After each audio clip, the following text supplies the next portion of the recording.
ஞானத்தின் ஆழம், அர்த்தமுள்ள ஆன்மீகம்.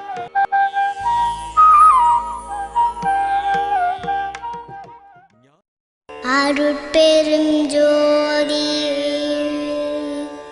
அருட்பெரும் ஜோதி, தனிப்பெரும் கருணை, அருட்பெரும் ஜோதி. அருட்பெருஞ்சோதி அருட்பெருஞ்சோதி தனிப்பெரும் கருணை அருட்பெருஞ்சோதி.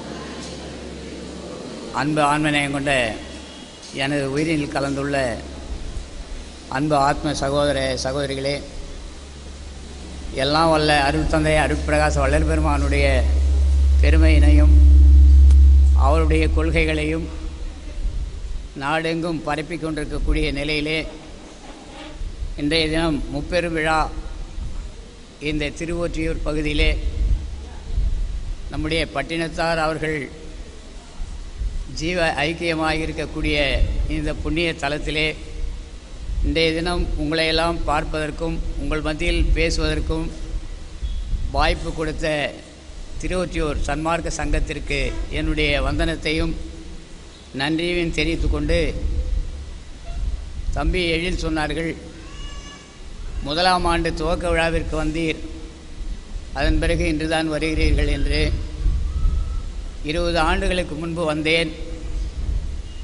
இந்த விருட்சமாகப்பட்டது 20 ஆண்டுகளிலே மிகப்பெரிய விருட்சமாக வளர்ந்திருப்பதைக் கண்டு நான் ஆனந்தம் அடைகிறேன். வள்ளல் பெருமானார் அவர்கள் நானே சன்மார்க்கம் செய்கின்றேன் என்று சொன்னார்கள். அதுபோல இந்த சங்கத்திலே பெருமான் அவர்கள் இருந்து காரியப்பட்டு கொண்டிருக்கிறார்கள் என்பதை நான் உணர்ந்தேன். அன்பு தம்பி பாண்டுரங்கனார் அவர்கள் கூட சொன்னார்கள், காலையிலிருந்து அன்னதானம் நடந்து கொண்டே இருக்கிறது என்று சொன்னார்கள். அது பெருமானுடைய பெருங்கருணை. உங்கள் எல்லோருடைய ஆதரவும் அன்பும் இருப்பதாலே தான் இப்படிப்பட்ட நிகழ்வுகளை செய்ய முடியும். ஆகையினாலே இன்றைய தினம் இந்த நிகழ்ச்சிக்கு ஏற்பாடு செய்திருக்கின்ற தலைவர் உள்ளிட்ட அத்துணை சகோதர சகோதரிகளுக்கும் தேகத்தாலும் மனதாலும் பொருளாலும் உழைத்த அத்தனை உள்ளங்களுக்கும் என்னுடைய வந்தனத்தையும் நன்றியும் தெரிவித்து கொண்டு, எனக்கு இங்கே கொடுக்கப்பட்டிருக்கிற தலைப்பு சாகா கலை. கலை என்பது என்ன அப்படின்னு தெரியணும் இல்லைங்களா? நமக்கு கலைவாணின்னு சொல்லுவாங்க.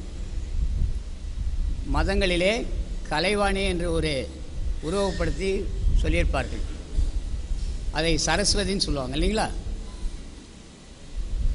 மற்ற எல்லா பெண் தெய்வங்களும் ஒவ்வொரு நிறத்திலே அந்த புடவை வஸ்திரம் கட்டியிருப்பார்கள். இந்த கலைவாணி மட்டும் என்ன கட்டியிருப்பாங்கன்னா வெண்துகில் கட்டியிருப்பாங்க, வெள்ளையாக ஒரு துணி கட்டியிருப்பாங்க. அதோடு அல்ல, கையில் ஒரு வீணை வச்சிருப்பார்கள், ஒரு ஜப மாலை இருக்கும், அப்புறம் ஒரு எழுத்தோலை கட்டு புத்தகம் இருக்கும். அவர்கள் எங்கே அமர்ந்திருப்பார்கள்? ஒரு மேடை மீது அமர்ந்திருப்பார்கள்.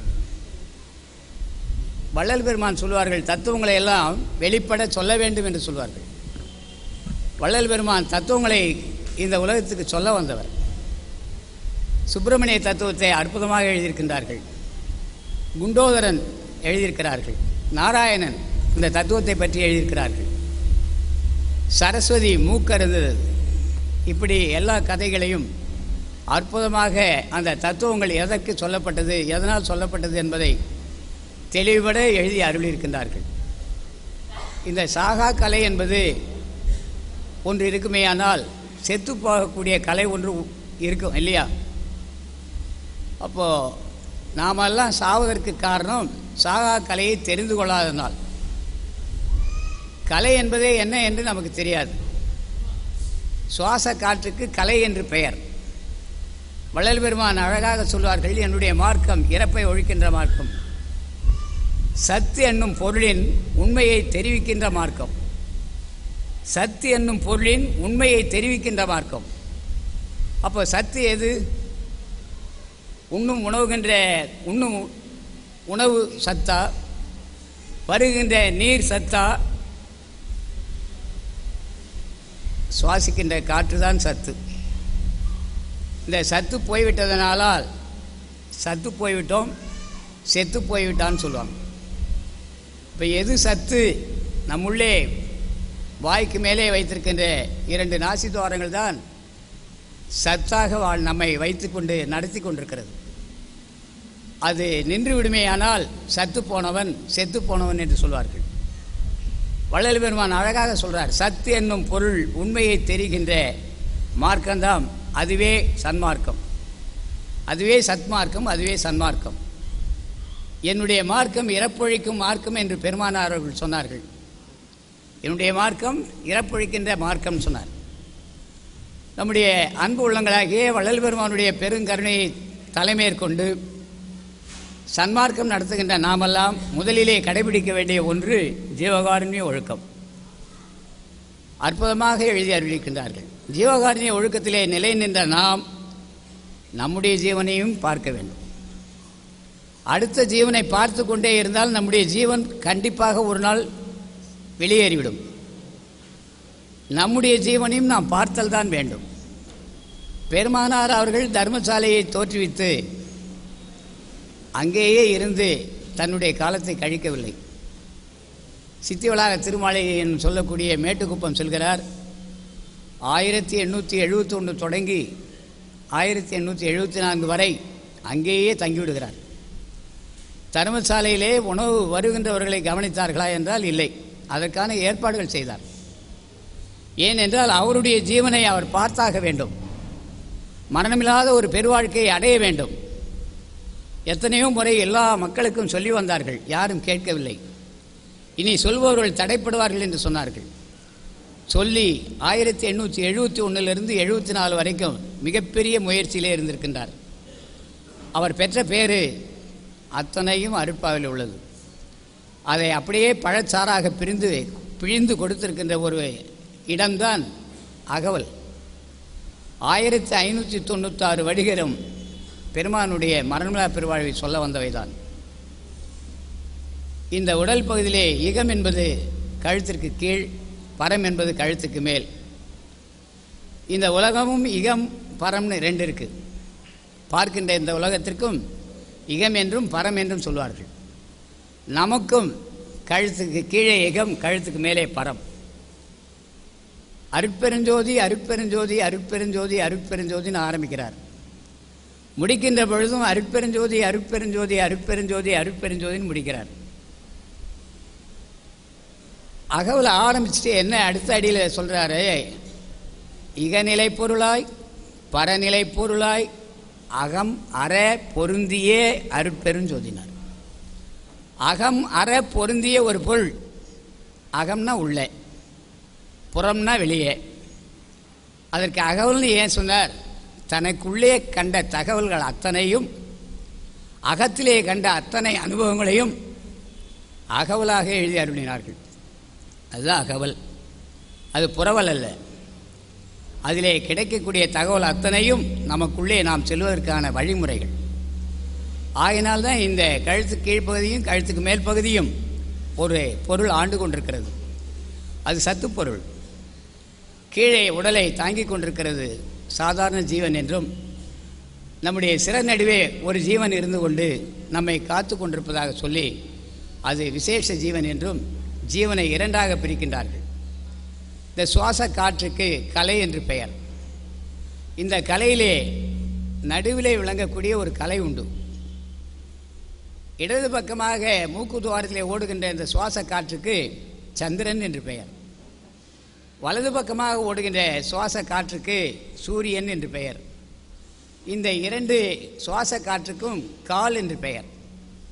கால் என்றாலே காற்று, காற்றுக்கு கால் என்று பெயர். இந்த துவாரம் வழியாக ஓடுகின்ற அந்த காற்றுக்கு கால் என்று பெயர். அந்த காலிலே நாம் விழுதல் வேண்டும். காணாமல் கோணாமல் கண்டு என்று சொன்னார்கள். காலையிலே, மதிய நேரத்திலே, மாலை நேரத்திலே அந்த காலிலே நாம் விழ வேண்டும். நாம் அத்தனை பேரும் அந்த காலிலே விழுந்தோமா? என்னுடைய காலில் ஏன் விழ வேண்டும்? உங்களுக்குள்ளும் எனக்குள்ளும் இருப்பவன் யார்? உயிருள் யாம் எம்முள் உயிர் இவை உணர்ந்தேன் பெருமான் சொன்னார். உங்களுக்குள்ளே என்ன இருக்கோ அதான் இவனுக்குள்ளும் இருக்குது. இவனுக்குள்ளே என்ன இருக்கோ அது உங்களுக்குள்ளே இருக்குது. இதில் உயர்ந்தவன் என்ன, தாழ்ந்தவன் என்ன? நான் எப்படி தெய்வமாக முடியும்? வள்ளல் பெருமான் மட்டுமே தெய்வம். அவர் மட்டுமே கடவுள் தன்மை பெற்றவர். மரணமில்லாத பெருவாழ்வை வாழ்ந்து இப்பொழுதும் வாழ்ந்து கொண்டிருக்கிறார்கள். சாத்தியப்படுமா என்று சொல்வீர்கள். சாத்தியப்படுகின்ற ஒன்றுதான். எக்காலத்தும் எவ்விடத்தும் எவ்விதத்தும் எவ்வளவும் தடைபடாமல் விளங்குகின்ற தேகத்தை பெறுவதுதான் நம்முடைய நோக்கமாக இருக்க வேண்டும் என்பதுதான் வள்ளலாருடைய அதிதீவிரமான கொள்கை. என்னுடைய மார்க்கம் இறப்பை ஒழிக்கின்ற சன்மார்க்கம் என்று சொன்னார்கள். ஆனால் அதன் பிறகு அவர் அணைந்த பேச்சின் பலனை நாம் யாருமே பெறவில்லை. பேசிக்கொண்டிருக்கிற நான் கூட முயற்சியில் இருப்பேனே தவிர கொடுப்பதும் கொடுக்காமல் போவதும் திருவருள் சம்மதம். ஆனால் முயற்சியில் இறங்க வேண்டுமா இல்லையா? எத்தனை காலம் படித்து கொண்டிருப்பது, பார்த்து கொண்டிருப்பது, இதையெல்லாம் பெருமானார் அவர்கள் அற்புதமாக எழுதி அறிவிக்கிறார். ஆனால் தான் சத்து என்னும் பொருளின் உண்மையை தெரிவிப்பது தான் சத்து மார்க்கம், சன்மார்க்கம். ஆகையினால் இந்த சன்மார்க்கத்தை, சத்து மார்க்கத்தை தெரிந்து கொள்வதற்குத்தான் திருவருட்பாவை எழுதி அருளினார்கள். சத்து மார்க்கம் என்பதை நாம் அடைவதற்கு ஒரு காரணம், அந்த மார்க்கத்திலே நாம் செல்வதற்கு முதலாவது நமக்கு தேவை குணங்களிலே ராஜச குணத்தை நீக்கி தாமத குணத்தை நீக்கி சத்துவ குணத்தை வளர்த்து கொள்ள வேண்டும். இந்த சத்துவ குணத்தை வளர்த்து கொள்வதற்காகத்தான் ஜீவகாருண்ய ஒழுக்கம் நமக்கு பயன்பாடாக இருந்தது. ஜீவகாருண்ய ஒழுக்கத்திலே தலை நின்று அந்த சன்மார்க்க நெறியை பின்பற்றி இந்த சத்துவ குணத்தை வளர்த்து கொள்ள நமக்கெல்லாம் பெருமானார் ஜீவகாருண்ய ஒழுக்கத்தை கொடுத்தார்கள். சத்துவ குணம் எப்பொழுது வருகிறதோ, பார்த்தும் பாராதது போல், கேட்டும் கேட்காதது போல், நம்ம எதிரே எது நடந்தாலும் நம்மதில்லைன்னு நினைக்க முடியுமா? மனம் பேதலிக்கிறது. அந்த காட்சியின் பயனாக மாற்றம் அடைகிறோம். காதிலே சொல் விழுந்தால் மாற்றம் அடைகிறோம். ஆகையினால்தான் பெருமான் அவர்கள் ஜீவகாருண்ய ஒழுக்கத்தை கொடுத்த நம்முடைய பெருமானார் இந்திரிய ஒழுக்கம், கரண ஒழுக்கம், ஜீவ ஒழுக்கம், ஆன்ம ஒழுக்கம்னு கொடுத்தார். நம்ம சன்மார்க்கம் என்ன செய்யணும்? ஜீவகாருண்ய ஒழுக்கம் முடிந்ததும் இந்திரிய ஒழுக்கத்துக்கு முயற்சி பண்ணணும். இந்திரிய ஒழுக்கத்தில் என்ன சொல்லியிருக்காரு?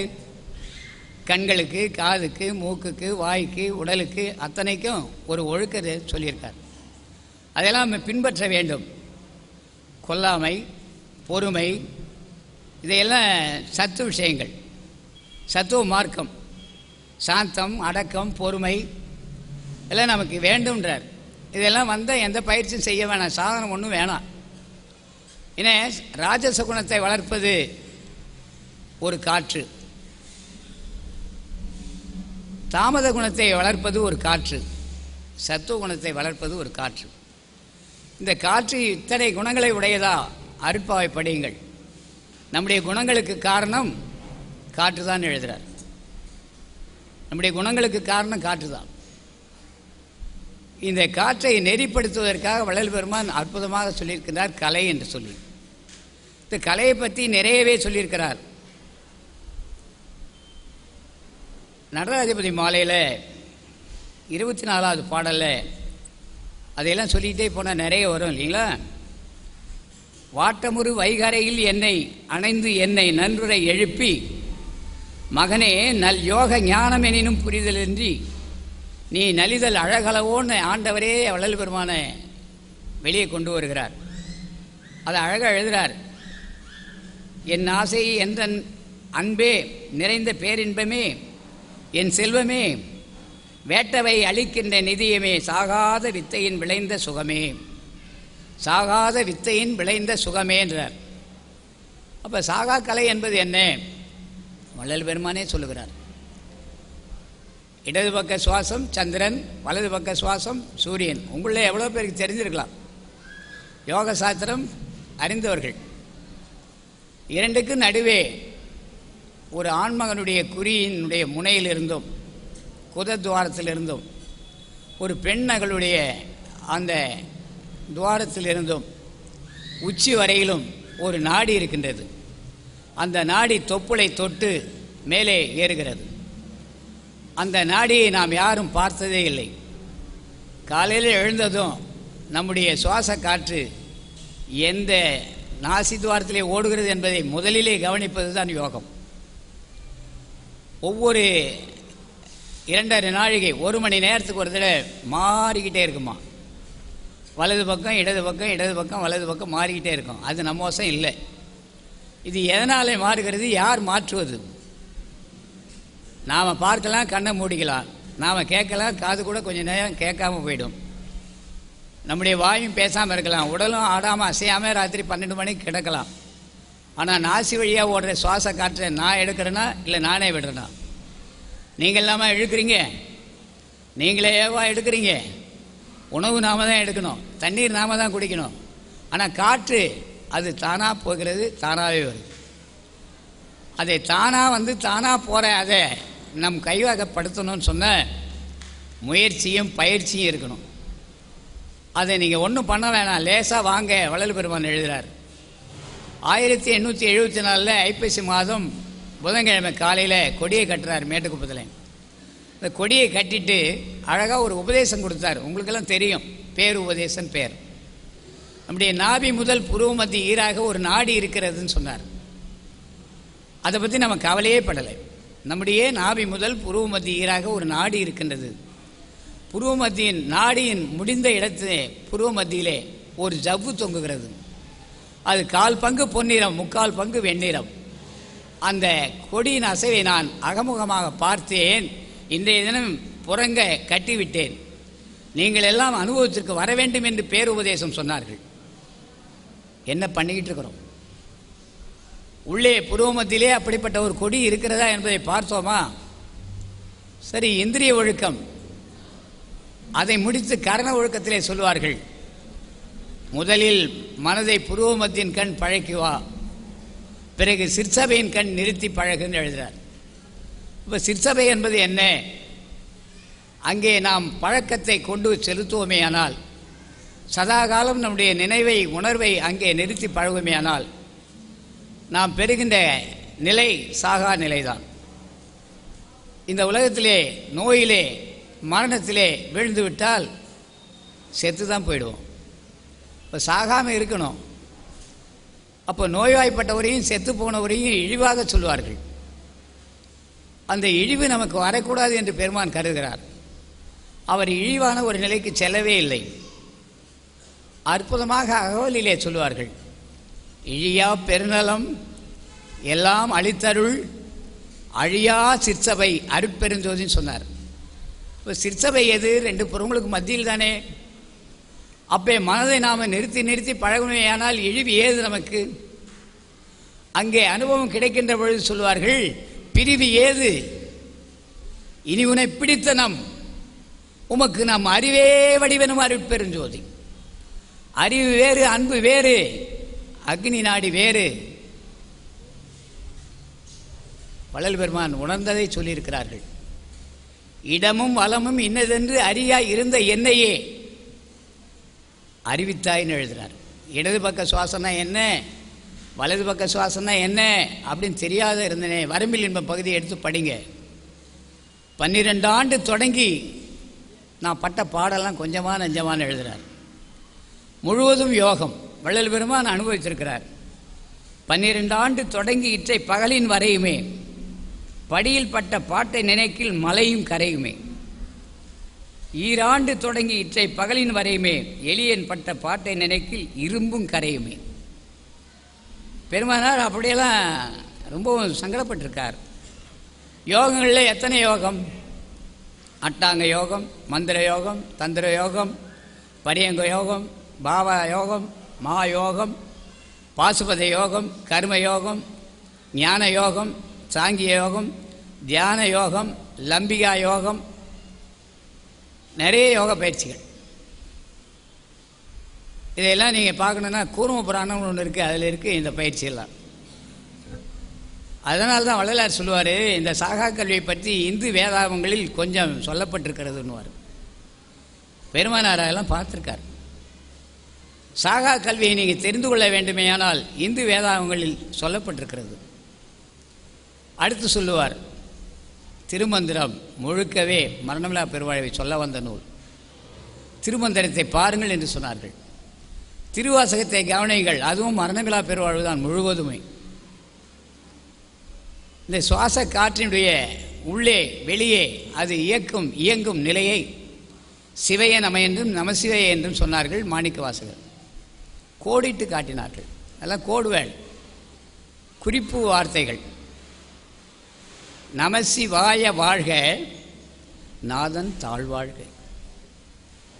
சரிங்க, அடுத்த அடியில் என்ன சொல்ல வர்றார் பார்த்தீங்களா? இமைப்பொழுதும் என் நெஞ்சில் நீங்காதான் தாழ்வாழ்கன்னார். இமைப்பொழுது என்னை விட்டு சுவாச காற்று நின்று போச்சுன்னு வச்சுக்குவோம், என் கதை என்னாச்சு? அப்போ இமைப்பொழுதும் நீங்காத ஒரு பொருள் எது? சிவம் அல்லவா? சுவாச காற்று அல்லவா சிவம்? செந்நிறமான பொருள் அல்லவா? அந்த பொருள் தானே நம்மை தாங்கி நம்மை நடத்தி கொண்டிருக்கிறது. அந்த பொருள் இல்லை என்றால் இந்த உடல் இருக்குமா? கோடி கோடியாய் நான் சம்பாதித்து வைத்திருந்தாலும் அந்த பொருள் என்னை தாங்குமா? 10 வீடுகள் எனக்கு இருந்தாலும் அது என்னை தாங்குமா? 100 ஏக்கர் நிலம் வச்சிருந்தா கூட அது என்னை தாங்குமா? என்னை தாங்கி கொண்டிருக்கிற ஒரே பொருள் எந்த பொருள்? சிவபொருள் அல்லவா? அந்த பொருளை நாம் விடலாமா? பொருளை நாம் இழக்கலாமா? நம்மோடு அந்த பொருள் இருக்கின்ற பொழுதே அந்த பொருளை என்ன செய்ய வேண்டும்? நமக்குள்ள பொருளாக மாற்றிக்கொள்ள வேண்டும். அதனால்தான் வள்ளல் பெருமான் அழகாக சொல்வார், சிவமே பொருள் என்று தேற்றி என்னை சிவவெளிக்கேற்றும் சிகரத்தில் ஏற்றி சிவமாக்கி கொண்டது பாரீர்.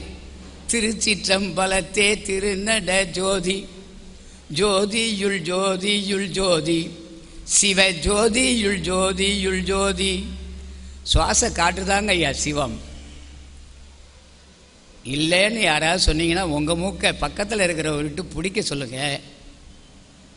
சிவம் இருப்பாரா இல்லையான்னு தெரியுமா? தெரியுமா தெரியாதா? அதெல்லாம் நான் நம்ப மாட்டேங்க. அது எப்படி சிவமாகும்? உன்னுடைய வாயையும் மூக்கையும் சேர்த்து ஒரே அமுக்குனா என்ன செய்வ? அவ சிவம் எது?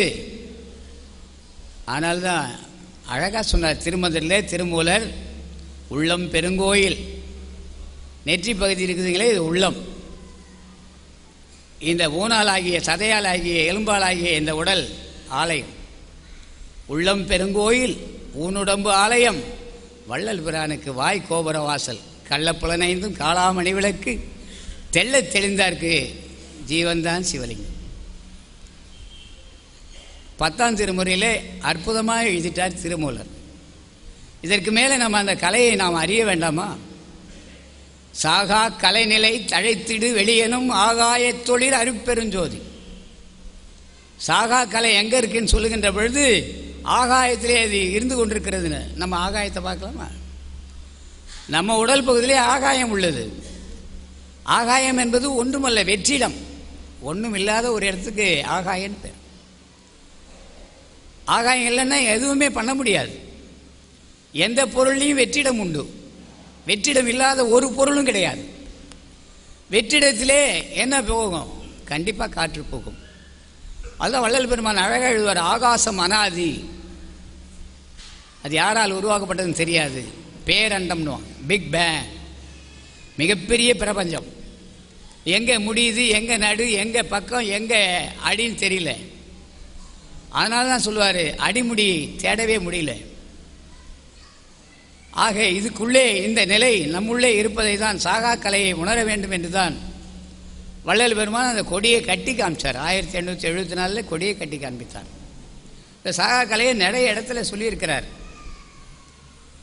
இவ்வளவையும் பெருமான் அவர்கள் என் பெரும் தவமே, என் பெரும் தவமே, என் தவ பலனே, என் பெரும் சுகமே, என் பெரும் பேரே. அகவல் அழகாக படிக்கிறோம். வாரந்தோறும் படிக்கிறோம், தினந்தோறும் படிக்கிறோம்.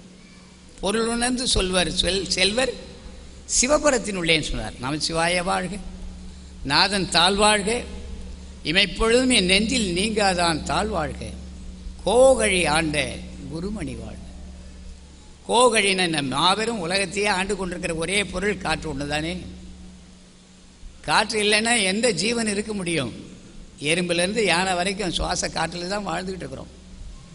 உணவு இல்லாமல் இருக்கலாம், குடிக்கிற தண்ணி இல்லாமல் இருக்கலாம், சுவாச காற்று இல்லாமல் எவ்வளோ நேரம் இருக்க முடியும்? தத்துவங்களை விரசமாக சொல்லி போட வேண்டும் என்று சொன்னவர் வள்ளல் பெருமானார். தத்துவங்களை வெளிப்பட உணர்த்தவர் சுவாமி. என்னுடைய முதல் குருநாதர் சுவாமி சிவானந்த பரமஹம்சர். அவர் எழுதின சித்த வேதத்தை பார்த்தீங்கன்னா அருட்பாவில் என்ன சொல்லியிருக்கோ அத்தனையும் அதில் இருக்கு. தத்துவங்களை எல்லாம் வெளியே சொன்னார்கள். தத்துவங்களை கெட்டியமாக பிடித்து கொண்டு அதன்படி வாழ்கிறவர்கள் வாழட்டும். நீங்களாவது தத்துவங்களை எல்லாம் இந்த உடலிலே காணுங்கள். இந்த உடல் தத்துவத்தை சொல்ல வந்தது தான் அத்தனையும். ஆனால் தான் வள்ளல் பெருமான் சொன்னார், கண்ணு காது மூக்கு வாய் இந்த உடம்பே தத்துவம் தான். ரசாயனமும் பௌதிகமும் கலந்தது தான் இந்த உடம்பு. ஒவ்வொரு தத்துவத்தையும் நாம் கடந்து போகணும். அதனால தான் இந்திரிய ஒழுக்கம் சொன்னார், கண்ணை கடந்து போங்கள். எவ்வாறு கடப்பது? குரூரமாக பாராதிரு. நீ பார்க்கும்போதெல்லாம் உன்னுடைய உள்ளிருந்து அறிவு கெட்ட பார்வை பார்க்குற, கொன்னுற மாதிரி பார்க்குற, எரிச்சிடுற மாதிரி பார்க்குற. முதல்ல உன்னை மாற்றிக்கணும்னு உள்ளேருந்து ஒருத்தர் சொல்கிறார் இல்லையா? அதுதான் சத்துவகுணம், அதுதான் அறிவு, அதுதான் அன்பு. குரூரமாக பாராதிருன்னார். கொடிய சொல் செய்விப்புகாது நிற்க வேண்டும் சொன்னார். யாராவது ஏதாவது சொல்லிட்டு போட்டோம், நீ பாட்டு அமைதியாக இருந்தார். ருசி விரும்பாது இருந்தார். ருசி விரும்பாது இருந்தார். துர்க்கந்தம் நற்கந்தம் முகராது இருந்தார். நம்முடைய தத்துவங்களை நாம் கடப்பதற்கு வழி சொன்னவர் நம்முடைய பெருமானார். நாம் என்ன செய்கிறோம்? ருசியாக சாப்பிட்டுக்கிட்டு, அழகாக பார்த்துக்கிட்டு, அழகாக பாடி ஸ்ப்ரே விதவிதமான சோப் போட்டுக்கிட்டு நானும் சன்மார்க்கி தான் சொன்னால் அது எப்படி ஆகும்? வள்ளல் பெருமான் இந்திரிய ஒழுக்கத்தில் என்ன சொன்னாரோ அதை நம்ம நடைமுறைப்படுத்தணும். ஏன்னா நமக்காக அதை எழுதி வச்சிருக்கிறார். அது நான் பண்ண வேணாமா? ஆக அதை பண்ணுகின்றது தான் அடுத்த நெறிக்கு போகிறார். அடுத்த நெறி என்ன? கரண ஒழுக்கம். அங்கே வருவதுதான் பயிற்சி எல்லாம். மலஜலங்களை கிரமமாக கழித்தல் வேண்டும்னார். ஏன்? இந்த கலையை உணர்ந்து கொள்வதற்காக, கலையை தெரிந்து கொள்வதற்காக. மலஜலத்தை அப்புறப்படுத்துறது எது அப்படின்னு சொன்னால் அபானன்னு ஒரு காட்டு. 96 தத்துவங்களை பற்றி வள்ளல் பெருமான் எழுதியிருக்கார். நம்முடைய தொப்புளுக்கு கீழே சுவாசிக்கக்கூடிய காற்றே அங்கே சென்று தங்கி அசைவை எந்நேரமும் உண்டாக்கி கொண்டிருக்கிறது. நீங்கள் அலோபதின்னு சொல்லி ஆங்கில மருத்துவம் படித்த மருத்துவர்களை கேட்டிங்கன்னா சொல்லுவாங்க, நம்முடைய வாய் அசைவது நிறுத்தலாம், ஆனால் நம்முடைய இறப்பை அசைகிறது நிறுத்துறதே இல்லை. இறப்பைக்கு உள்ளே இருக்கிற பெருங்குடல் சிறுகுடல் அத்தனையும் அசைந்து கொண்டே இருக்கிறது. கல்லீரல் மண்ணீரல் எல்லாமும் கணையும் அதாவது வேலையை செய்துக்கிட்டே இருக்கு. அது நம் கைவசம் இல்லை. அது நமக்குள்ளே அனிச்சை செயலாக நடந்து கொண்டிருக்கிறது. இச்சை செயலாக இருப்பதைத்தான் நாம் வாழ்ந்து கொண்டிருக்கிறோம். அனிச்சை செயல் நடக்கின்ற அந்த மையத்துக்கு போகவே இல்லை. அது யார் பண்ணுவது? இந்த உடலுக்குள்ளே வெவ்வேறு ஆளாக இருக்க முடியும். இந்த தத்துவத்தை சொல்வதற்காகத்தான் அன்னமய கோஷம், மனோமய கோஷம், ஆனந்தமய விஞ்ஞானமய கோஷம், ஆனந்தமய கோஷம், இப்படியெல்லாம் கோஷங்கள் சொல்லி மையங்களை பிரித்து சொன்னார்கள் நம்முடையவர்கள். நாம் எதையுமே பார்ப்பதில்லை, படிப்பதோடு சரி. நடைமுறைக்கு வர வேண்டும் என்று வள்ளல் பெருமான் சொல்லுவார்கள். அதனால தான் சொல்கிறார், என் பெரும் தவமே என் தவப்பலனேன். தவம் செய்யணும். தவம் செய்யாமல் வராது. சாகா கலைநிலை தழைத்திடு வெளியேனும் ஆகாய தொழில் அருட்பெருஞ்சோதி. ஆகாயம் அதான் அழகாக சொல்லுவார். ஆகாயம் அனாதி. அந்த ஆகாயத்தில் பரம கருணாநிதியாகிய கடவுளும் அனாதி. எப்படி ஆகாசம் அனாதியோ அந்த ஆகாசத்தில் காற்றும் அனாதி. அந்த காற்றும் அனாதின்றார். காற்றுக்கு ஏதாவது வேலி இருக்குங்களா? காற்றுக்கு வேலி போட முடியாது இல்லையா? எங்கே இருக்கிற ஜப்பானில் அடிக்கிற காற்று தான் இந்தியாவுக்கு வரும். காற்றுக்கு வேறுபாடு கிடையாது. எல்லா உயிர்களுக்கும் காற்று சமம். இந்த இதுன்னு நம்முடைய இந்த பாடல் ஒன்று எழுதியிருக்கிறீங்க. அற்புதமான வரிகள். ஒன்றே சிவம் என்று உணர்ந்து, ஒன்றே சிவம் என்பது உணர்வது எப்போ? இந்த உலக மக்கள் எல்லாம், நீ கிறிஸ்தவராக இரு, நீ முகமதியராக இரு, நீ பௌத்தராக இரு, நீ ஜைனராக இரு, நீ சைவராக இரு, நீ வைஷ்ணவராக இரு, நீ வள்ளலாரிடத்தில் இருக்கக்கூடிய சன்மார்க்கியாக இரு, யாராக இருந்தாலும் நம்மை நடத்துவது சுவாச காற்று தானே, அந்த பொருள் ஒன்று தானே. அது இல்லாமல் நாம் யாருமே வாழ முடியாது இல்லையா? அதனால தான் அவர் சொன்னார், ஒன்றே சிவம். இந்த சுவாச காற்றுக்கு சிவம்னு பேர். ஒன்றே சிவம் என்று உணர்ந்து இவ்வுலகமெல்லாம் நன்றே ஒருமையுற்று நன்றியே. இது தெரிஞ்சு போச்சுன்னா ஜாதி ஏது, மதம் ஏது, சண்டை சச்சரவு ஏது? எல்லோருமே ஒரே சகோதர குடும்பமாக வாழ முடியுமே. அதுதான் அழகாக எழுதினார். நன்றே ஒருமையுற்று நன்னியே மன்றே நடம்புரியும் பாத நலிமலர் உள்ளம் இடம்புரிக. பாதமலர் 2 சுவாச காற்றும் போய் முடிகின்ற இடம் நம்முடைய புருவ மையம். அதுதான் அவருடைய திருப்பாதம். அந்த பாதத்தை நாம் பார்க்கவே இல்லை, அறியவே இல்லை, தெரியவே இல்லை, நமக்கு அதை பற்றி புரியவும் இல்லை. அதனால தான் திருக்குறள் சாகா கல்வியை தெரிவிக்கின்றதுன்னு வள்ளல் பெருமான் சொன்னார். இந்த மூளை இருக்கே, மலருமான் 1008 கமல இதழ், ஓங்கார பீடம், ஒளிவட்டம், சிற்சபை, புருவமத்தி, இதெல்லாம் வள்ளல் பெருமான் எழுதியிருக்கார். இது என்ன? இது பெருமூளைக்கு கீழே இருக்கின்ற 2 புறங்களுக்கு மத்தியில் இருக்கக்கூடிய பகுதி. அங்கே தான் எல்லாம் நடக்கும் அப்படின்னு எழுதுகிறாங்க எல்லா ஞானிகளும். வள்ளல் பெருமான் அங்கே தான் நம்ம இருக்க சொல்லுகிறார். அதனால தான் எழுதுகிறாரு, அந்த இடத்துல நாம் போகவே இல்லை. ஆகாயம் சொன்ன வெற்றிடம் அங்கே இருந்து அண்ணாக்கின் வழியாக மேலே இருக்கிறது. நம்ம அண்ணாக்கு இருக்கு இல்லைங்களா, அண்ணாக்கும் உள்ளே நேராக மேலே போகுது. சுவாசம் அங்கே நம்ம மேலே ஏறுவதே கிடையாது. சுவாசம் இப்படி போனதும் உள்பக்கம் திரும்பிடும், கீழ்ப்பக்கம் தான் போகும். இந்த கீழ் வீதியில் தான் இது போயிட்டுருக்குது, மேல் வீதிக்கு போகவே இல்லை. அதனால தான் வள்ளல் பெருமான் சொல்லுவார், நான் சொல்லுகின்ற இந்த வீதி நீங்கள் மேல் செல்லும் வீதி, மற்ற வீதிகள் எல்லாம் கீழ் செல்லும் வீதினார். இந்த இடது பக்க சுவாசம் வலது பக்க சுவாசம் சந்திரக்கலை சூரியக்கலை, நடுவிலே நாபி முதல் புருவ மத்திய ஈராக ஒரு நாடி இருக்கிறதுன்னு சொன்னாரே, அதான் சாகா கலை. அது அக்னி நாடின்னு சொல்லுவாங்க. இந்த உடலை எந்நேரம் சூடாக வச்சுக்கிட்டே இருக்கு இல்லைங்களா, அதுக்கு என்ன காரணம்? காற்று தான் காரணம். காற்று இல்லைன்னா இந்த உடம்புல கனல் ஏது. இறந்துட்ட உடனே மணிக்கணக்கில் நம்மளை பாதம் கட்டை வரல் தொடங்கி உச்சந்தலை வரைக்கும் இருக்கிற சூடு தானாகவே போயிடும். சூடு போயாச்சுன்னா அவ்வளோதான், சொரணையும் இல்லை, உணர்ச்சியே இல்லை. இல்லை எப்போது நமக்கு சூடு சொரணை இல்லை? சுவாச காற்று நின்ன உடனே தான். அதனால தான் அவர் சொன்னார், இந்த இடம் மலர் மாதிரி 1008 கமல இதழ்னு சொல்லுவார். மலரெல்லாம் மூளை மலர்ந்திட, அமுதம் ஊற்றெடுத்து ஓடி நிரம்பிட, ஒண்ணுதல் உயர்த்திட, ஒளிமுகம் மலர்ந்திட, தண்ணிய உயிர்ப்பினில் சாந்தம் ததும்பிட. எவ்வளோ அனுபவம் பெருமான் எழுதுகிறார், எவ்வளோ அனுபவம். அந்த மடலெல்லாம் மூளை மலருமாமே, அந்த மலர்ச்சியை தான் நாம் எதிர்பார்க்கிறோம். அதுதான் வள்ளல் பெருமான் சொல்லுகிறார். அந்த இடம்தான் அற்புதமான இடம். அங்கே தான் நம்முடைய வலது பக்க சுவாசம் இடது பக்க சுவாசம் சந்திரக்கலை சூரியக்கலை அக்னிக்கலை முடிகின்ற இடம். அதை எழுதுவார், மதிநிலை, ரவியின் வளர்நிலை, அனலின் திதிநிலை அனைத்தும் தெரித்த சத்குருவே. அப்போ வள்ளல் பெருமானுக்கு யாரோ குரு வந்திருக்காருன்னு நினைக்காதீங்க. அவருடைய மனமே குருன்னு சுவாமி சிவானந்தர் சொல்லுவார். உங்கள் மனம்தான் உங்களுக்கு குரு. உங்கள் மனம் சொல்லிச்சு இன்றைக்கி திருவொற்றியூரில் சன்மார்க்க சங்கத்தில் நிகழ்ச்சி போகலாம். நண்பர் சொல்கிறாரு, எனக்கு வேறு வேலை இருக்குன்னு போயிட்டார். அவருடைய மனம் சொல்லுது வேறு வேலைக்கு. அவருடைய மனம்தான் இதற்கு காரணம். அது மனம்தான் நமக்கு குருநாதரே, வேறு ஒரு குருநாதரை ஆக முடியாது. வள்ளல் பெருமான் எந்த இடத்துலையும் தன்னை குருவாக சொன்னதே கிடையாது. அவர் அற்புதமான சாகா நிலையை பெற்றவர். தன்னை குருன்னு சொல்லியிருக்கலாம், சொல்லவே இல்லை. ஏன்னா எல்லா உடம்புக்குள்ளேயும் தன்னை தான் பார்க்குறார், தனக்குள்ளே எல்லோரையும் பார்க்கிறார். உயிருள் யாம் எம்முள் உயிர் இவை உணர்ந்தேன்னு சொன்னவர் நம்முடைய பெருமானார். நானே குரு, நீங்கள்லாம் சீடர்கள் வாங்க அப்படின்னு ஒரு இடத்துல கூட சொல்ல. ஒரு இடத்துலையும் இப்படியெல்லாம் அவர் பண்ணவே இல்லை. இன்றைக்கி என்னென்ன வேடிக்கை நடக்குது நாட்டில். அந்த குருநாதனும் செத்து போகிறான். செத்து போகிறவெல்லாம் குருநாதனே இல்லைன்னு சொல்லி சித்தர்கள் சொல்லுகிறார்கள். வள்ளல் பெருமான் எழுதியிருக்கிறார், சாகாதவன் தான் குரு. சாகாதவனுக்கு அடையாளங்கள் சொல்லப்பட்டிருக்கிறது, 18 சித்தர்கள் சொல்லியிருக்கார்கள். வள்ளல் பெருமான் சொல்லுகிறார். காகப் சுந்தர் மிக பெருசாக எழுதியிருக்கார்.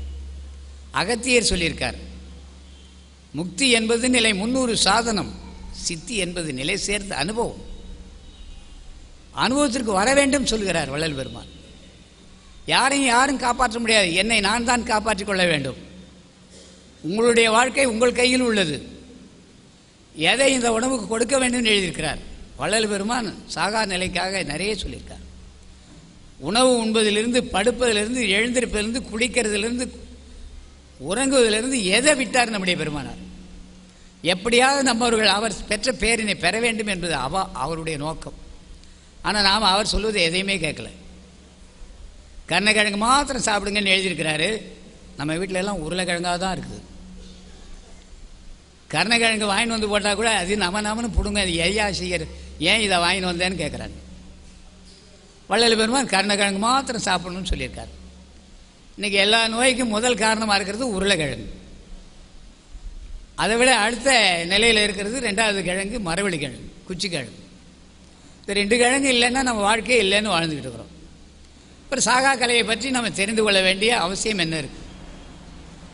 உணவை நெறிப்படுத்த வேண்டும். நம்முடைய உணர்வுகளுக்கு காரணம் உணவு. சாகா கலை காரியப்பட வேண்டும். அதான் வள்ளல் பெருமான் அழகாக எழுதுகிறார்.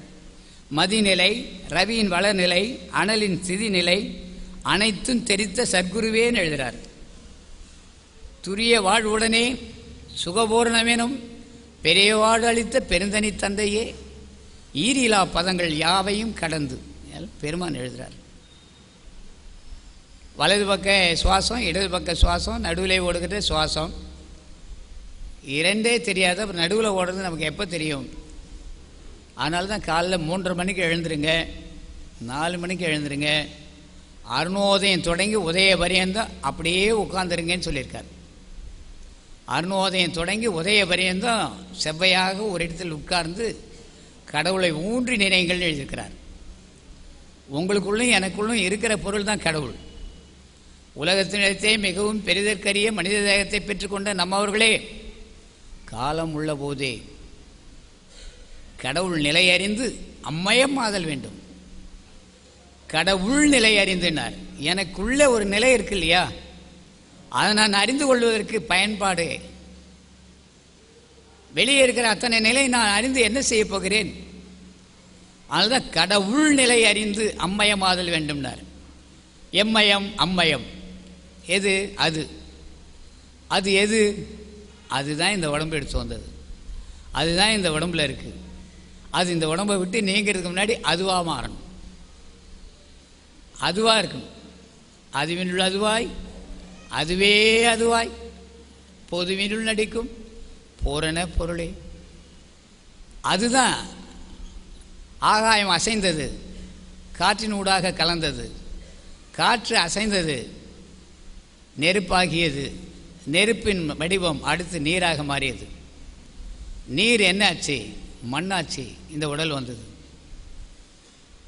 அழகாக எழுதுகிறார்கள, நீரின் மேல் நெருப்பும் நெருப்பின் மேல் உயிர்ப்பும் அறநூற வகுத்த அருட்பெருஞ்சோதி. விபு அணு, லகு அணு, வால் அணு, கூர் அணு எல்லாம் எழுதுகிறார். தந்தையன்பான் ஒருவனுடைய சுக்கிலை பையன் கண் யான் வந்து அமைந்த கனப்போது தொடங்கி கனப்போது வரையிலன்றார். அந்த ஒரு துளிக்குள்ளே உள்ளொளியாக இருந்து என்னை காத்து அருளி நீர் எழுதுகிறார். அப்போ உங்களுக்குள்ளேயும் எனக்குள்ளேயும் அந்த உள்ளொளி இருக்குல்ல, அந்த உள்ளொளியை நாம் கவனிக்கணுமா இல்லையா? அதை அவர் கவனித்ததனால்தான் சொன்னார்கள், உள்ளொளி ஓங்கிட உயிரொளி விளங்கிட வெள்ளொளி காட்டிய மெய் அருள் கனலை. வெள்ளொளி. அதனால்தான் அந்த அம்மா சரஸ்வதிக்கு வெள்ளைப்படவை கட்டி விட்ருக்காங்க. இல்லைன்னா சிகப்பும் பச்சையும் கட்டி விட்ருக்கலாம்ல. அந்த வெள்ளை ஒளி அனுபவத்தை பெற வேண்டும் என்பதற்காகத்தான். உள்ளொளி ஓங்கிட உயிரொளி விளங்கிட வெள்ளொளி காட்டிய மெய் அருள் கனலே. ஞான யாகத்திடை வலன் சுழித்து எழுந்து வளர்ந்த மெய்க்கனலே. வலன் சுழித்து நடராஜ பெருமான் நாட்டியம் பண்ணிக்கிட்டே இருக்கிறார். எந்த காலை ஊனியிருக்கார், எந்த காலை தூக்கியிருக்கார் பாருங்க. வலது கால் ஊன்றி இருக்கிறார், இடது கால் தூக்கியிருக்கார். நம்முடைய சுவாச காற்று வலது இடது ரெண்டையும் கவனிக்கணும். கிருஷ்ண பரமாத்மா ஒரு காலை ஊண்டியிருக்கார், ஒரு காலை மேலே வச்சுக்கிட்டு தான் புல்லாங்குழல் வாசிக்கிறார். வாசிச்சும் காட்டுறார், காற்று தாண்டா நீன்னு. நாம் புல்லாங்குழல் வாசிக்கிறோம், அவரே நேசிக்கிறோம், அவர் சொன்ன கருத்தை விட்டுட்டோம். அவர் என்ன செய்திருக்கிறார்? தத்துவங்கள் தானே, உண்மையை சொல்ல வந்த விஷயங்களாலே அழகாக சொன்னார். முச்சுடர் ஆதியால் எச்சக உயிரையும் அச்சார காத்தருள் அருட்பெருஞ்சோதி. முச்சுடர் ஆதியால் 3 சுடர், சூரியன் சந்திர அக்னி. சூரிய சந்திர ஜோதியுள் ஜோதி என்று ஆரியர் புகழ் தரும் அருட்பெருஞ்சோதி. திருவடி புகழ்ச்சியில் பக்கம் 205 பாடல் 18 அழகாக எழுதுகிறார். கலை வளர் கலையே, கலையினுட்கலையே, கலையெல்லாம் தரும் ஒரு கருவே. கரு உருவானதே கலையில் தான், சுவாச கலையில் தான். உடல் பகுதியிலே நம்முடைய சுவாச காற்று மேலுக்கும் கீழுக்கும் இயங்கி காற்று அதிகமாக அசைகின்ற போது உடல் அதிகமாக சூடேறி உடலின் மூளை அமுதம் இறங்கி அது நீர் வடிவம் பெற்று ஒரு உயிராக ஒரு கருவாக உருவாகிறது. அதை தான் அழகாக சொன்னார். கலையெல்லாம் தரும் ஒரு கருவே, நிலைவளர் கருவென வயங்கு நித்திய வானமே ஆகாயமே, ஞான மலை வளர் மருந்தே மருந்துரு பலனே. மருந்து சொல்கிறார். இந்த மருந்து எது? உமிழ்நீர் ஒரு மருந்து. நம்முடைய இறப்பையிலே சுரக்கக்கூடிய அமுதங்கள் எல்லாம் அமுது. குடலிலே சுரக்கின்ற திரவம் அமுது. ஆண்மகனுடைய விந்து பையிலே சுரக்கின்ற விந்து ஒரு அமுதம். கருவறையிலே கருப்பையிலே கருமுட்டை உருவாகிறதே அது ஒரு அமுதம். இந்த உடல் பகுதி முழுவதுமே அமுதமால் ஆனது. எந்த திரவம் குறைகிறதோ அப்பொழுது நமக்கு நோய் ஏற்படுகிறது, மூப்பு வருகிறது, மரணம் வருகிறது. நிறையெல்லாம் வந்ததுக்கு காரணம் அந்த அமுதம் குறைவதாலே தான். அதை அதிகப்படுத்துகின்ற பொழுது நிறையெல்லாம் மாறும் என்று சொல்கிறார் வள்ளல் பெருமான். நரை திரை மூப்பு இவை நன்னா வகை தரும் உரை தரு பெருஞ்சீர் உடைய நன் மருந்தே. எங்கே இருக்குன்னு அழகாக எழுதுகிறார். சிற்சபை நடுவே திருநடம்புரியும் அற்புத மருந்தெனும் ஆனந்த மருந்தே. ஆனந்தம் எங்கே இருக்குது? 2 புறங்களுக்கு மத்தியில் உள்ளே இருக்குன்றார். எப்பொழுதும் சதா காலமும் அப்படியே இருந்தால் ஆனந்தம். நமக்கு கொஞ்ச நேரம் எதையாவது சாப்பிடும்போது ஆனந்தம், சந்தோஷம், இன்பம். பார்க்கின்ற பொழுது இன்பம், சந்தோஷம். ஆனந்தம் என்பது இடைவிடாத அப்படியே இருப்பது, அதிலேயே இருப்பது. ஞானிகள் எல்லாம் யோகிகளாக அங்கேயே இருப்பார்கள், சதா ஆனந்தமாக இருப்பார்கள். சதா அந்த இடத்திலே இருந்து ஆனந்தமாக இருந்தால் சதானந்தம். மிகப்பெரிய அந்த ஆனந்த நிலையிலே அவர்கள் அனுபவிக்கின்றது பிரம்மானந்தம், மிகப்பெரிய அகண்டானந்தம். இந்த கருவி கரணங்களெல்லாம் அற்றுப்போன அந்த இடம் நிர்மலானந்தம். இந்த சிவம் ஒடுங்கி அங்கேயே ஆனந்தம், சிவானந்தம். இந்த உடல் அழியாது, உயிர் அழியாது, விமலம், விமலானந்தம். எக்காலத்தும் வாழ்ந்து கொண்டிருப்பார்கள், நித்தியானந்தம். இந்த ஆனந்தத்தை அருட்பிரகாச வள்ளல் பெருமானை இவ்வாறெல்லாம் சொல்லியிருக்கின்றார்கள். நம்முடைய உடல் பகுதியிலே இருக்கின்றார்கள். தான் பெற்ற பேரு பக்கம் 322 அழகாக சொல்வார்கள். கலையேறியா சித்தமெனும் கனமோச பயலே. நாம் காலையில் படுத்து இருக்கிறோம், எழுந்ததும் யார் வர்றது? முதல் ஆள் மனம். அந்த ஆள் என்ன சொல்கிறா? எழுந்ததும் இந்த வேலையை செய்யின்னு சொல்லுவார். உடனே அடுத்து ஒரு ஆள் வரான், அவன் தான் புத்தி. அடுத்து ஒரு ஆள் வந்துடுவான், அவன் சித்தம். அடுத்து ஒரு ஆள் வருவான், அகங்காரம். இந்த 4 பேரும் என்னை நடத்திக்கிட்டு இருக்கிறாங்க, பொழுது விடுஞ்சு பொழுது போகிற வரைக்கும். இந்த 4 பேர் சொல்கிறது தான் நான் கேட்டு வாழ்ந்துக்கிட்டு இருக்கிறேன். நீங்களும் அப்படித்தான். அப்போ மனசை முதல்ல அடக்கணும்ல. அதனால தான் புருவ மத்தியின் கண் மனதை செலுத்தி வாழ்னார். எழுந்த உடனே மனசை கொண்டு போய் அங்கே நிறுத்தினா கொஞ்சம் அனுபவம் வரும்னு எழுதினார். நாம் அனைவரும் காலையில் எழுந்ததும் எந்த வேலையும் இல்லாமல் அங்கேயே உட்காரணும். அப்படியே படுத்த இடத்துலையே உட்கார்ந்து 2 புருவ மத்தியில் மனசை நிறுத்துங்கன்றார். ஏன்? மனம் உற்பத்தி ஸ்தானம், அதுதான் சித்த வேதத்தில் சுவாமி சிவானந்தர் சொல்லியிருக்கார். அங்கே தான் நம்முடைய உற்பத்தியே, அங்கேயே அதை தடுத்து நிறுத்தணும். அதனால தான் இங்கே எழுதுகிறார், மனம் சரியாக இருந்தாலும் புத்தி, சித்தம், அகங்காரம் 4 பேர் நம்ம விடலை. இந்த 4 பேரும் என்றைக்கு நம்ம விட்டு போயிடுவாங்க? போகும்போது தான் நாம இருக்க முடியும். அதனால தான் எழுதுகிறாரு, கலையறியா சித்தம் எனும் கனமோச பயலே, மனம் எனும் பேய்க்குரங்கு மடப்பயலே. ஒவ்வொரு ஆளாக திட்டுறார். என்னுடைய தத்துவங்களில் நான் கோபித்து கொள்ள வேண்டும் தான் எழுதுகிறார். இங்கே பெரும்பாலும் சொல்லுவாங்க, என்னை தியானம் பண்ண கூட விட மாட்டேற, என்னை நீ அகவல் படிக்க கூட விட மாட்டேற, என்ன நீ திருவூற்றி சங்க சபைக்கு போய் வரலான்னா வானா போவானான்ற சொல்லுவார். எனக்கு மனைவி தடை, மக்கள் தடை, நட்பு தடை, உறவு தடை, யாரும் தடை கிடையாது. தாய் தடை என்றேன், பின்னர் தாரமே தடை என்றேன், சேய் தடை என்றேன். வள்ளல் பெருமான் எழுதுகிறார். நாம் சொல்லிக்கிட்டு இருக்கிற சால்ஜாப்னு சொல்லுவாங்கள்ல, சும்மனா சொல்லிகிட்டு இருக்கிறது, இதெல்லாம் நாமே சொல்லிகிட்டு இருக்கிற வார்த்தைகள் சொல்கிறார். ஆகையினால இந்த சித்தத்தை அடக்கிறதுக்கு வழியாக சொல்கிறார். கலையறியா சித்தமெனும் கனமோச பயலே, காலறியாய், வலது பக்கம் ஓடுற கால் தெரியாது, இடது பக்கம் ஓடுற கால் தெரியாது. சுவாச காற்றுக்கு கால்னு பேர், கனல்னு பேர், அனல்னு பேர், தணல்னு பேர், நெருப்புன்னு பேர். அதுதான் அழகாக சொன்னார். நீர்மேல் நெருப்பும் நெருப்பின் மேல் உயிர்ப்பும் அறநூற வகுத்த அருட்பெருஞ்சோதினார்.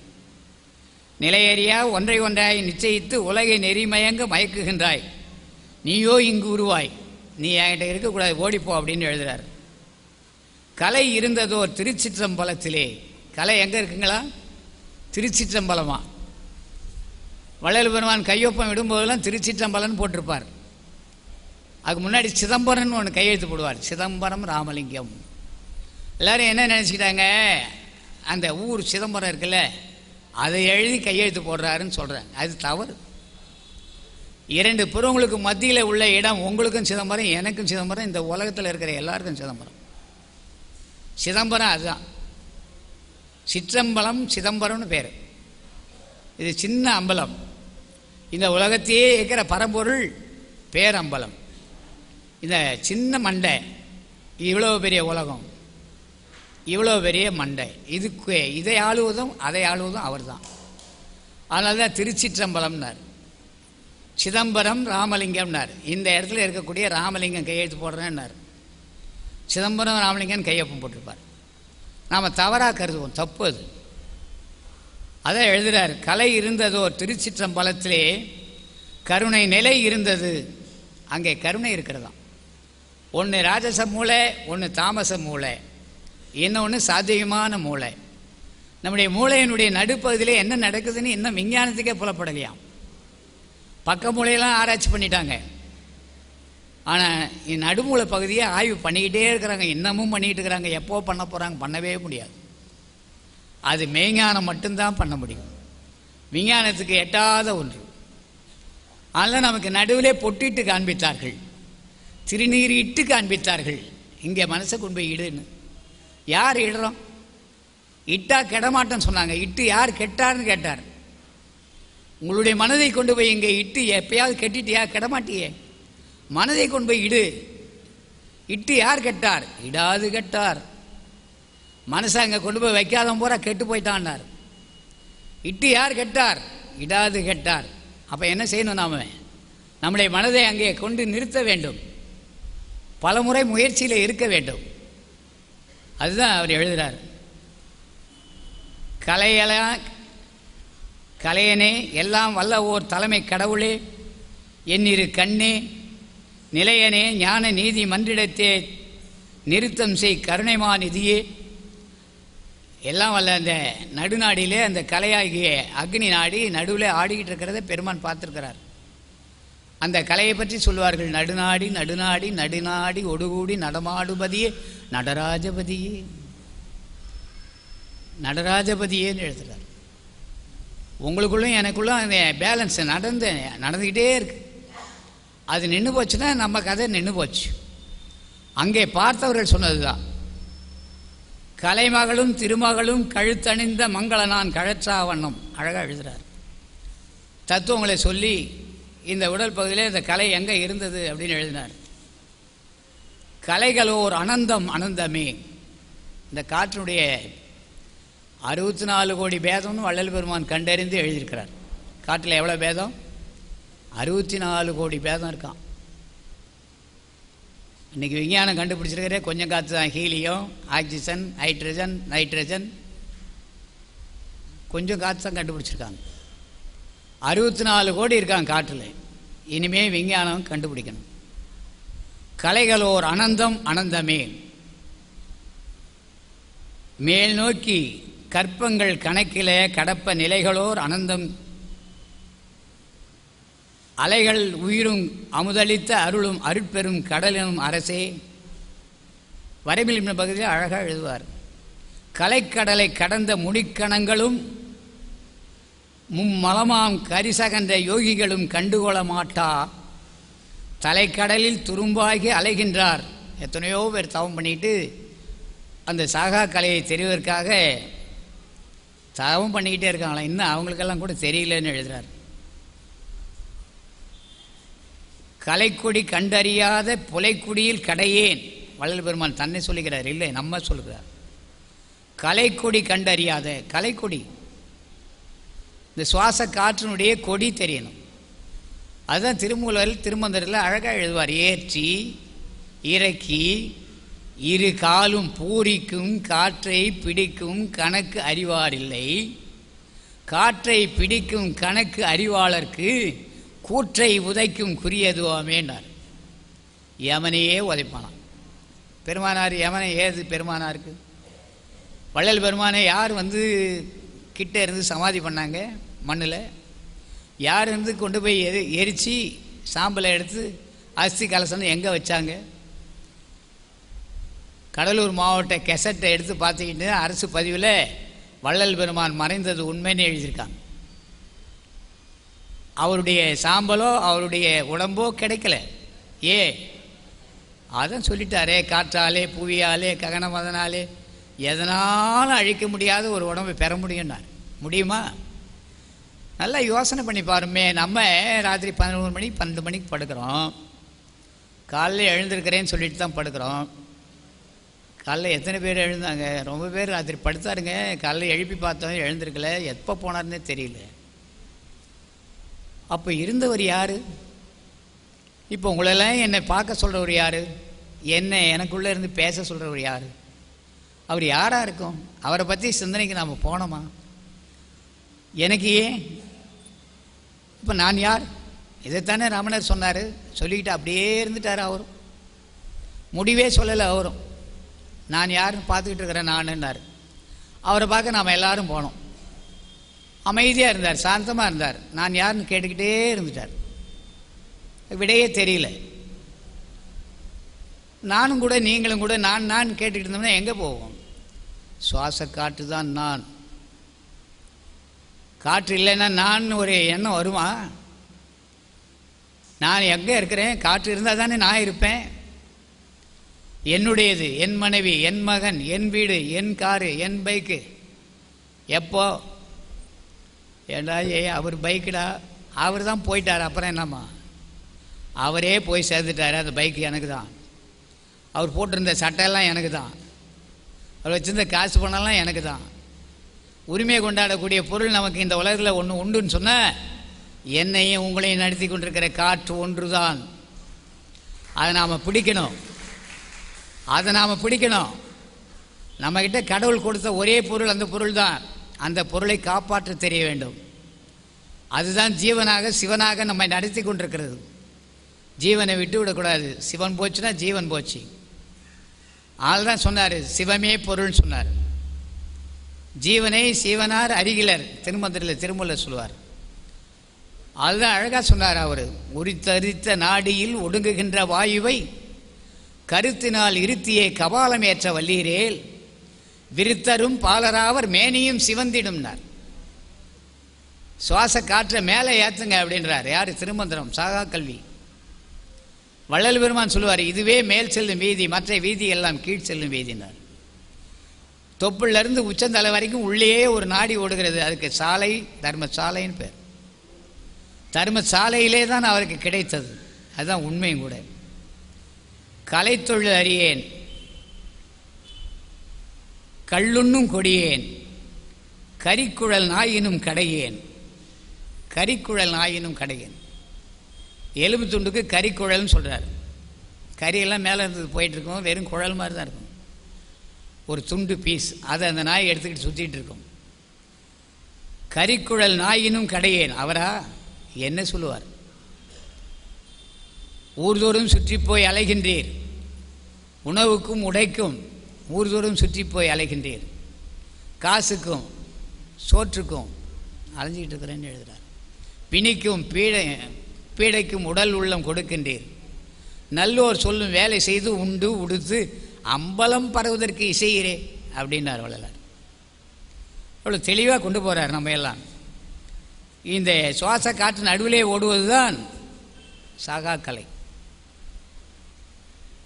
கலை பயின்று நெறியொழுகும் கருத்துடையேன் எழுதுறார்.